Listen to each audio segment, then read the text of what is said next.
Construct a triangle of sides 4 centimeter, 5 centimeter, and 6 centimeter. And then a triangle similar to it, whose sides are 2 by 3 of the corresponding sides of the first triangle. అంటే first triangle ఏమవుతుంది 4, 5, 6 centimetre తోటి ఒక first triangle ఏర్పడుతుంది. ఆ triangle కి ప్రతి side కి 2/3 ఉండే విధంగా మనం ఒక సిమిలర్ ట్రయాంగిల్ ని కన్స్ట్రక్ట్ చేయాలి. ఎలా కన్స్ట్రక్ట్ చేయాలి అనేది ఒక్కసారి చూడనా.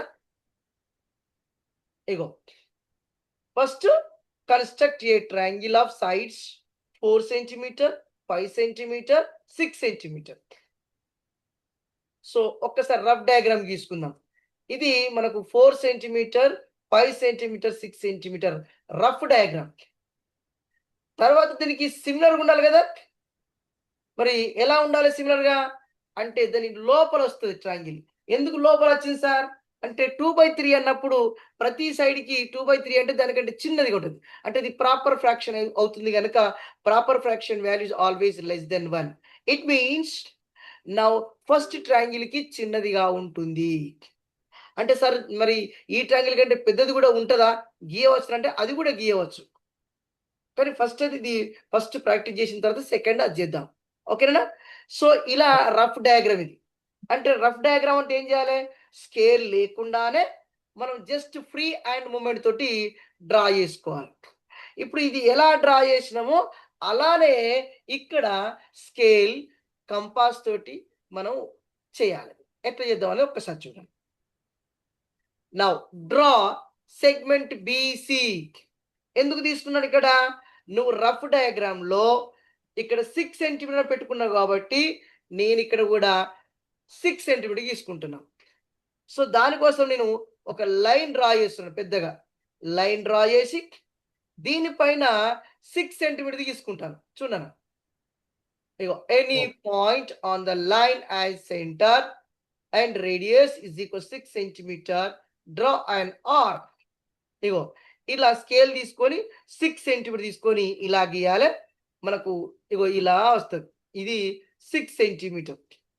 ఓకేనా. మళ్ళీ ఏం చేయాలి నెక్స్ట్ మళ్ళీ సి నుండి మళ్ళీ బి ఇలా మనం చేసుకున్నట్టయితే ఇప్పుడు ఈ లెంత్ ఎంత ఉంటుంది 6 సెంటీమీటర్ ఉంటుంది.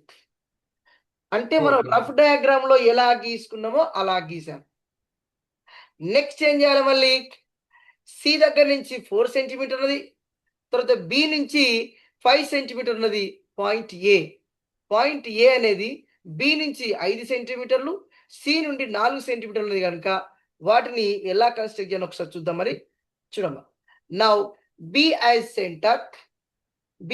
Centre R is equals to 5 centimetre. Draw and arc. ఎందుకంటే ఈ పాయింట్ ఏ అనేది బి నుండి 5 సెంటీమీటర్ ఉంది కనుక నేను 5 సెంటీమీటర్ తీసుకొని at centre as the centre 5 తీసుకున్నాను. ఇగో స్కేల్ పైన 5 సెంటీమీటర్ తీసుకొని ఇప్పుడు ఏం చేస్తున్నాను ఒక ఆర్క్ గీస్తున్నాను యాజ్ ద సెంటర్ బి. ఇది 5 సెంటీమీటర్ల ఆర్క్.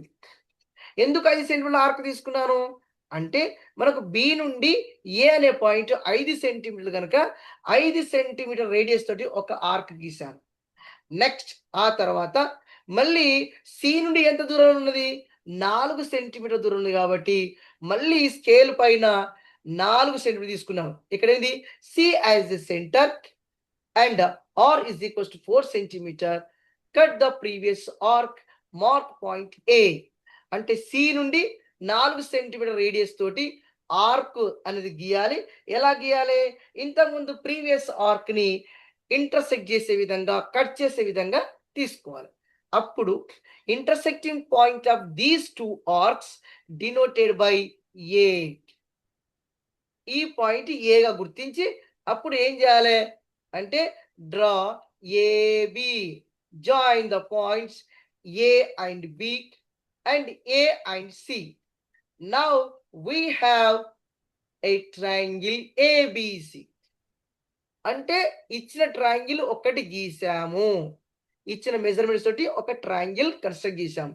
సో ఇప్పుడు మనము రఫ్ డయాగ్రామ్ లో ఎలా గీసుకున్నామో అలా మనం ఒకటి కన్స్ట్రక్షన్ వచ్చింది. ఇది 7th క్లాస్ లో ఉన్నది. మనం అంటే BC 6 centimetre and AB 5 centimetre and AC 4 centimetre. Sir ఎగ్జామ్లో నేను ఇలానే తీసుకోనా సార్ అంటే నీ ఇష్టం ఉన్న విధంగా తీసుకోవచ్చు. బేస్ని 5 తీసుకోవచ్చు, 4 తీసుకోవచ్చు, నీ ఇష్టం ఏ సైడ్ తీసుకున్నా ఏం కాదు. నీ ఇష్టం ఉన్న విధంగా తీసుకోవచ్చు. తర్వాత ఇంకా ఏంటిగా ట్రయాంగిల్ అయిపోయింది. ఇప్పుడు మనకు కావాల్సింది ఏంటిది? Similar triangle to the triangle ABC. ఇప్పుడు ఈ ట్రయాంగిల్ ఏబిసికి సిమిలర్ ట్రయాంగిల్ కన్స్ట్రక్ట్ చేయాలి. ఎలా ఉండాలి స్కేల్ ఫ్యాక్టర్ అంటే 2/3 ఆఫ్ ది కరెస్పాండింగ్ సైడ్. అంటే 2/3 ఆఫ్ ది కరెస్పాండింగ్ సైడ్స్. అంటే ప్రతి సైడ్కి 2/3 ఉండాలి. అంటే ఎలా అనేది ఒక్కసారి చూద్దాం. ఒక్కసారి అయితే ఏంటంటే ఇక్కడ చూడమ్మా. నౌ ఇప్పుడు ఏం చేయాలంటే డ్రా ఏ రే బిఎక్స్. అక్కడ బి ఉంది కాబట్టి బిఎక్స్ తీసుకోవచ్చు. సార్ నేను సి తీసుకోవచ్చు అంటే సి నుంచి కూడా తీసుకోవచ్చు. ఇప్పుడు బిఎక్స్ రే గీసుకున్నాను. తర్వాత ఏం చేయాలంటే considering any suitable radius draw 3 arcs on ray BX. ఎన్ని ఆర్కులు గీయాలి? 3 ఆర్కులు గీయాలి. ఎందుకు 3 ఆర్కులు గీయాలి? ఎందుకు 3 ఆర్కులు గీయాలి చెప్తామా? ఎందుకంటే మనకు స్కేల్ ఫ్యాక్టర్లో 2/3 ఉంది గనక ఇక్కడ డినామినేటర్ 3 ఉంది గనక 3 గీయాలి. హైయెస్ట్ నెంబర్ ఏది ఉంటే అన్ని ఆర్కులు గీయాలి. Simple short cut. అంటే కన్సిడరింగ్ ఎనీ సూటబుల్ రేడియస్. అప్పుడు నువ్వు రేడియస్ 2 సెంటీమీటర్ తీసుకోవచ్చు, 3 సెంటీమీటర్ తీసుకోవచ్చు, లేకుంటే 1 సెంటీమీటర్ తీసుకోవచ్చు, లేకుంటే 4 సెంటీమీటర్ తీసుకోవచ్చు. అందుకని considering any suitable radius draw 3 arcs on ray BX. So BX పైన ఇప్పుడు 3 ఆర్క్స్ గీస్తున్నాను చూడు ఒక్కసారి. ఇగో నెంబర్ 1, ఇగో number 2 and number 3. So 3 arcs గీయాలి మనం. కాబట్టి ఈడ బి దగ్గర నుంచి వచ్చింది కాబట్టి B1, B2, B3. ఇప్పుడు ఏం చేయాలన్నా ఈ B3ని సిని జాయిన్ చేయాలి. Draw B3C. దీన్ని జాయిన్ చేసినాం. ఇప్పుడు మనకు ఒక ఐడియా వచ్చింది. అసలు మనకు కావాల్సిందేమో ఏబిసి ట్రయాంగిల్లో గీయాలి కాబట్టి దానికి కింది వైపు నుంచి బాటంలో ఇంకొక ట్రయాంగిల్ కన్స్ట్రక్ట్ చేసుకున్నాం. ఏంటిది? BCB3, BCB3 ఇది ఒక ట్రయాంగిల్ అవుతుంది. ఇప్పుడు మనకు 2/3 కావాలి కాబట్టి ఈ 2 దగ్గర ఒక ప్యారలల్ లైన్ డ్రా చేయాలి. ఎలా డ్రా చేయాలో ఒకసారి చూడు. ఇగో B3 as centre and any suitable radius draw an arc intersecting BX and B3C at points P and Q respectively. BX and ఇది ఈ రెండు లైన్ ఇంటర్సెక్ట్ చేసే విధంగా మనం ఏం చేయాలి? ఒక ఆర్క్ గీయాలి, లాంగ్ ఆర్క్ గీయాలి. నౌ ఇంటర్సెక్టింగ్ పాయింట్స్ PQ తీసుకోవాలి. ఇక చూడండి ఇట్లా గీసిన తర్వాత ఇది నేను P అనుకున్నాను, ఒకటి Q అనుకున్నాను. Same radius with same radius B2 as center and with the same radius draw an arc intersecting BX at a point R. ఈ BX రేరక ఈడ B2 దగ్గర ఏం చేయాలి? BX పైన B2 ఉంది కదా, ఈ B2 దగ్గర సేమ్ రేడియస్ తోటి మళ్ళీ ఒకసారి చూడనా, మళ్ళీ ఒకసారి చూడు. ఇక చూడండి సేమ్ రేడియస్ తోటి ఏం చేయాలి? ఇదే రేడియస్ తోటి మళ్ళీ ఒక ఆర్క్ B2 దగ్గర గీయాలి. ఈ 2 దగ్గర ఎందుకు గీసుకున్నాము అంటే మనకు 2/3 ఉంది కాబట్టి నేను 2 దగ్గర గీసుకున్నాను. మరి ఇప్పుడు ఏం చేయాలంటే నెక్స్ట్ ఏం చేయాలి? ఆర్ దగ్గర ఉంది కదా, ఆర్క్ దగ్గర మనం పాయింట్ ఇంటర్సెక్టింగ్ అయింది ఇక్కడ. సో ఇంకొక ఆర్క్ని గీయాలి. So now consider radius PQ. ఈ PQ లెంత్ కొలుసుకోవాలన్న దేనితోటి? కంపాస్ తో తీసుకోవాలి. ఈ కంపాస్ సేమ్ లెంత్ తోటి ఏం చేయాలంటే సెంటర్ యాజ్ ఏ ఆర్క్. మళ్ళీ ఒకసారి చూసుకున్నాను, ఒకసారి చూడండి ఒకసారి పిల్లలు. నా PQ ఉంది కదా, ఈ PQ తీసుకొని మళ్ళీ ఏం చేస్తున్నాను? ఇగో ఇదే లెంత్ తోటి ఇక్కడ నేను ఇగో ఇంటర్సెక్టింగ్ ఆర్క్ గీస్తే ఆ ఇంటర్సెక్టింగ్ 2 ఆర్క్స్ కదా, దాన్ని S తీసుకున్నట్లయితే అప్పుడు ఆ పాయింట్ నుండి B2 నుండి ఒక లైన్ డ్రా చేసినట్లయితే draw B2S intersecting BC at C dash. మనకు కావాల్సింది ఏంటిది? మనకు ట్రయాంగిల్ ఏబిసిలో కావాలి కాబట్టి మళ్ళీ సేమ్ మళ్ళీ చూడండి C as center and any suitable radius, draw an arc intersecting BC and AC at points T and U respectively. ఎలా గీయాలి చూడండి, ఇక్కడ C దగ్గర గీయాల. ఇగో